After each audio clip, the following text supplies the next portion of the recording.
In 1979, a man in Kano had 2 private jets, 2 Rolls-Royce, and 6 other different cars. Salut.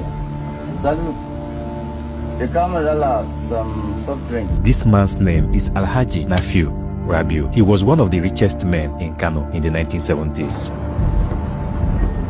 Alhaji Nafiu's wealth was not just about his Rolls-Royce or the way people admired his cars. This was at a time in Nigeria when Peugeot and Volkswagen had assembling plants in some parts of the country, especially in Kaduna and Lagos, where they produced brand new cars that sold between 1,000 naira and 4,000 naira, depending on the model. At a time when 1 naira was still in a note, he built his wealth from owning multiple textile factories. This Rolls-Royce is one of 2 that he owns. Among this man's other assets are 2 luxury jets, which cost £1 million a year simply to maintain. Imagine spending £1 million in 1979 just to maintain 2 private jets. £1 million today is more than 1.7 billion naira. Nafiu Rabiu was so wealthy that today, wealth is part of the family name Rabiu. His father was one of the known businessmen in Kano, and his younger brother is the owner of Bua Cement and Bua Group, Abdul Samad Rabiu. You can have all these opportunities, all these resources. If you are not able to harness them, they will be useless. But before Alhaji Nafiu became known in the Nigerian business world, let's go back to Lagos in the year 1920, when there were no boreholes in the whole of Lagos. Here, the first Portuguese explorers, arriving in Nigeria from overseas 500 years ago, found the banks lined with villages. During this time, the major source of water was the rivers and lakes around Lagos. Even the European colonial masters had no source of tap water. But there was a man called Candido Darocha who saw the opportunity and made a name for himself. There is a house in Kakawa Street in Lagos Island called the Water House. This was where Candido Darocha lived. This house is called the Water House because after Candido Darocha's father died around 1891, Candido Darocha took charge of the family house. It was in this house that he dug a well. And from this well, he supplied water to most areas in Lagos. This was how the house got the name Water House. And considering the fact that it was the first house in Lagos to have a water fountain, the name Water House became a perfect name for this building. Candido Darocha's father was a slave who was captured and sold in 1840 and was taken to Brazil, but he was originally from Ilesha. It was in Brazil that his wife Angelica gave birth to Candido until they were able to return to Nigeria a few years after Candido was born. Then, when they came back to Nigeria, as a former slave who had been exposed to the Brazilian and American culture, it was easier to get into trade and discover the best possible ways to make money. Candido made a lot of fortune from the water business. He is considered the first Nigerian to become a millionaire. His wealth and influence was so profound that many years later, he came up with some of his friends to set up a bank to lend money to business owners who needed loans. They called the bank the Lagos Native Bank. Candido would later abandon the banking business to go further into the business of lending money. He set up a company and called it the Lagos Finance Company. He is also the founder of the former Bonanza Hotel in Lagos. According to reports, Candido was so wealthy that he sent his expensive clothes to London for laundry. His granddaughter was the founder of the famous school in Victoria Island called Adrao International School. Adrao simply means Abimbola Darocha Afodu Omololu. Before Candido Darocha died in 1959, at a time when Nigeria was heading to independence, then a new form of business other than the water business began to emerge. Now, people are moving to major cities in search of jobs. Lagos, as the capital city, became the most preferred destination. As more people pour in, the population of the cities is mushrooming. Lagos, Nigeria's major port, its chief gateway to the faraway outside world. This movement of people to major cities became a problem. Remember, back then, there were no transport companies to move people from different parts of the country to the cities. And aside the movement of people, foreign trading companies were also shipping their goods to the ports in Lagos. So, most traders in the different parts of the country also moved into Lagos to buy goods for trade. But there was a company in Lagos called John Holt, which specialized in buying palm oil, rubber, and cocoa in Nigeria, exporting them to England. And while returning to Nigeria, the company would import textiles, bicycles, and other products to sell in Nigeria. During those years, this company had some Nigerian salesmen who helped them to sell the goods. Among them was a certain sales clerk in the company called Royce. While working in John Holt, Royce decided to establish his own textile shop in Onitsha. He would buy some textiles from John Holt and send them to Onitsha to his textile store. He called the shop in Onitsha Ojukwu textiles. This was in the year 1930. Back then, the difficulty of moving goods to Onitsha was that there was no bridge over the river Niger, and most traders would send their goods to Asaba and transport it across the river into Onitsha using the available canoe men in Asaba. But Ojukwu was able to notice that it took some unusual number of days to move goods from Lagos to Asaba. This was a bigger challenge to the traders than the absence of bridge across the river. Due to high demand and few available trucks, these traders spent so many days taking their goods down to Onitsha and the other parts of eastern Nigeria. This was when he decided to save some money and buy a second-hand truck to move his goods. But he was not the only trader facing the logistics issue. Other traders would approach him to make use of his truck for their goods. From one truck, Ojukwu bought another truck. Remember, he was still working in John Holt. He then decided to resign from the company. This was the beginning of the name Ojukwu Transport. In 1939, this time, he had increased the number of trucks he had and was also moving not just goods, but people and farm products. He became the major transporter along eastern and western roads in Nigeria. But suddenly, in September 1939, the Second World War broke out. During this war, the British government was moving food supplies and soldiers from Nigeria, taking them to the war front to help them fight the war. They chose Ojukwu Transport as their logistics partner to help them move the soldiers and the food supplies to the ports. Pilot Officer Peter Thomas is the first African to be granted His Majesty's commission as a pilot in the Royal Air Force. Before the war, he was a civil servant in Lagos, the capital of Nigeria. When war broke out, he volunteered for the Royal Air Force and set his heart on being a pilot. The Nigerian regiment formed part of the Royal West African Frontier Force, of which their commander-in-chief has said never has the reputation of the Royal West African Frontier Force been higher than it is now. Nothing stops these men. Mountains, forests, and rivers are taken in their stride. They are quickly in action when the word is given. They're as keen as mustard, and they're very good shot. These African soldiers are typical of the colonial troops from every part of the empire who've done their bit in every theatre of war to which they've been called. Keen, brave, loyal men who are ready for any sacrifice in the cause for which they fight. After the war ended in 1945, due to his contribution in helping Britain during the war, the British government awarded Louis Ojukwu, AKBE, Knight of the British Empire, and he then became Sir Louis Ojukwu. By 1950, Ojukwu's transport business had expanded to include over 200 trucks, making it one of the largest fleets in the whole of West Africa. Not just his over 200 trucks, Ojukwu also made his money by importing dried fish, expanding his textile business, dealing in cement, and most importantly, his transport business. He would later become the first president of the Nigerian Stock Exchange, as well as president of the African Continental Bank. He also served on the board of directors of some of Nigeria's most profitable companies, such as Shell Nigeria, Guinness Nigeria Limited, Nigeria National Shipping Line, Nigerian Cement Factory, Nigerian Coal Corporation, Costain West Africa Limited, John Holt's PLC, Nigerian Marketing Board,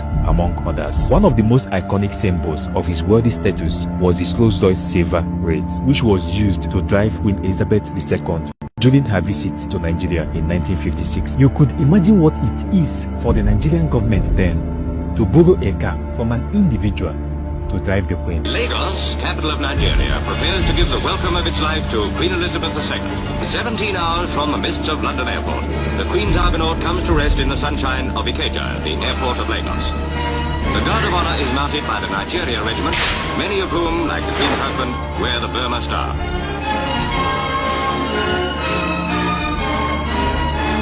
Governor-General Sir James Robertson and Lady Robertson welcome the royal couple. The Queen's car draws up to the city boundary, where the leaders of Lagos are ready to greet her. The Governor-General is there to present them to Her Majesty.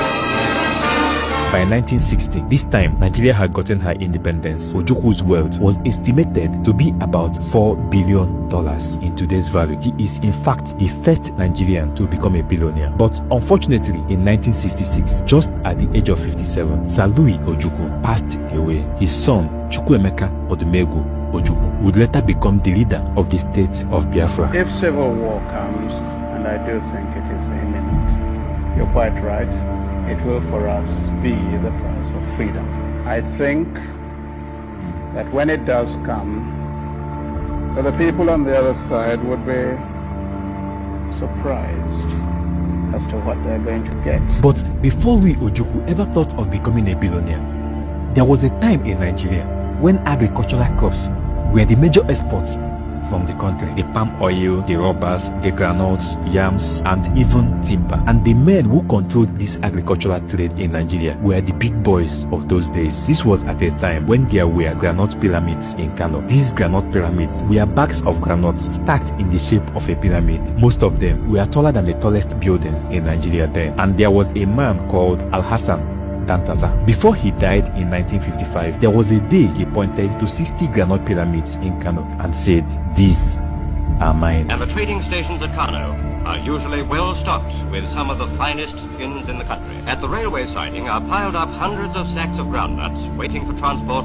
to the clearing stations. A granite pyramid then was estimated to be about 15,000 bags of granite, and Dantata had 60 of those pyramids. He was regarded as the richest man in the whole of West Africa. For you to understand it better, in 1929, when a bank called Bank of British West Africa, which is known today as First Bank, opened a branch in Kano, Dantata deposited 20 camel loads of silver coins in his account in the bank. Imagine what it means that to take your money to the bank, you had to go in a convoy of 20 heavily loaded camels. We know how strong camels can be, and we can consider how heavy the bags of money they were carrying were. His business was not just in trading granules. He also sold kola nuts, cattle, beads, precious stones, and the other commodities across the northern region. As far back as 1918, when British companies were the major businesses in Nigeria, Dantata was selling shiploads of granules to a company based in the United Kingdom called the Royal Niger Company, which is today known as UAC. He was so wealthy during his days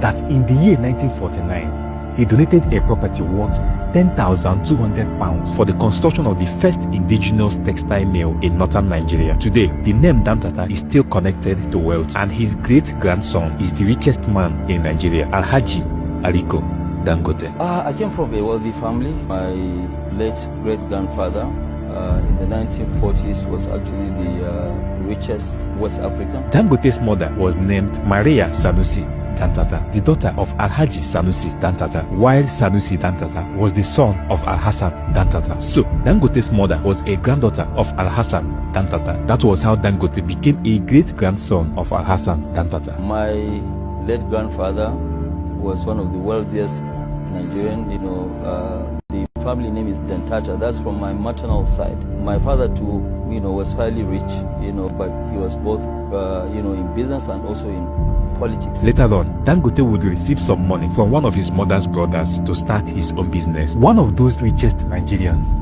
before Dangote went into business, was a man called Timothy Odutola. He was the first president of the Manufacturers Association of Nigeria. He started his business life in 1932 when he opened some stores in the western region of Nigeria where he sold damask and fish. After he left his job as a cut clerk, a few years later, he began trading in cocoa and palm oil. Before 1960, Odutola had established a multi-million-dollar business, including 3 factories, a retail shop, a cattle ranch, and a sawmill where he had some machines for cutting woods. But Odutola's business masterclass was shown when he began the production of tires and tubes in Ibadan. The business did so well that around 1967, he built a $1.7 million tire and tube production plant after establishing a 5,000-acre rubber plantation with the plan to improve his company's production capacity by harvesting rubber from his own rubber plantation and making it available for his tire factories. He was so interested in manufacturing that he believed that one day Nigeria would become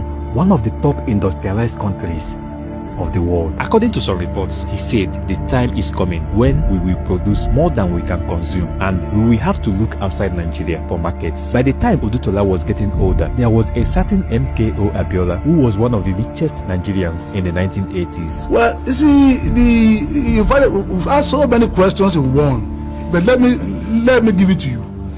Very briefly, because I must go to Port Harcourt now. Abiola began his professional life when he started working for Barclays Bank in Ibadan in the year 1956. He would later leave the bank, worked as account officer in the Western Region Finance Corporation before going to Scotland to further his education in accountancy. Many years after then, when he returned to Nigeria, he got a job as a senior accountant in the University of Lagos Teaching Hospital. He would later open a business where he sold communication equipment. He called it Radio Communications Nigeria. This was at a time when telephone was becoming popular in Nigeria. He would later create other businesses like Abiola Farms, Wonder Bakeries, Concord Press, which was the company publishing the National Concord newspaper. He also owned Banuso Fisheries, Concord Airlines, Summit Oil International Limited, Africa Ocean Lines, Habib Bank. It is important that one should be very serious with what one wants to do.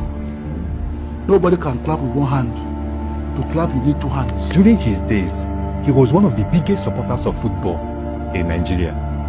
Apart from his two football clubs in Lagos called Concord FC and ITT Football Club, he also had another club in Abeokuta called Abiola Babes. Sometimes he traveled with the team to play their matches. Remember, I followed the team to play their match against Nchanga Rangers. We got to Lusaka. We were told by the NFA that the match would be played in Lusaka. We struggled there on the eve of the match to be told that we'll be playing in Nchanga. I had to beg for a flight to hire to charter at 27, fly us to Ndola at 10:30 at night, hired a bus from Ndola, took us to through Kitwe to Nchanga, only to find that the bus driver was drunk. So I drove the bus myself for 3.5 hours. We were stopped by armed robbers 3 times on the road. I had to bribe our way through into Kitwe. We got to Kitwe at 2:30 in the morning of the day of the match to find that the officials had left for Kitwe. So we had dropped the boys, made sure they rested quickly, drove the same bus back to Kitwe to look for the officials to bring them back at 7 in the morning to officiate. I was prepared to do that. You see, it's not just money. According to this report by Business Insider Africa, in 1990, 2 years before he contested to be the president of Nigeria, MKO Abiola gave the sum of 1 million naira each to all the state universities in Nigeria, 500,000 naira each to every federal university in Nigeria, and 250,000 naira each to every polytechnic in Nigeria. You could imagine how wealthy you need to be to give out such a gift in 2026. Talk more of in 1990 when 1 naira could still buy a plate of food. Unfortunately, Abiola couldn't live to be the president of Nigeria, an opportunity he fought for, even though he was reported to have won the majority of votes in that election. It will continue off and on until the military release the result of the June 12 election and put the democratically elected president, who is myself, in charge of affairs. I will fight for peace and we will get peace. He later passed away after he was arrested by the government and kept in detention for many years. They are arresting me on an allegation of felony, nameless treason or something like that. They're not doing anything, they're just taking me away. But let me go.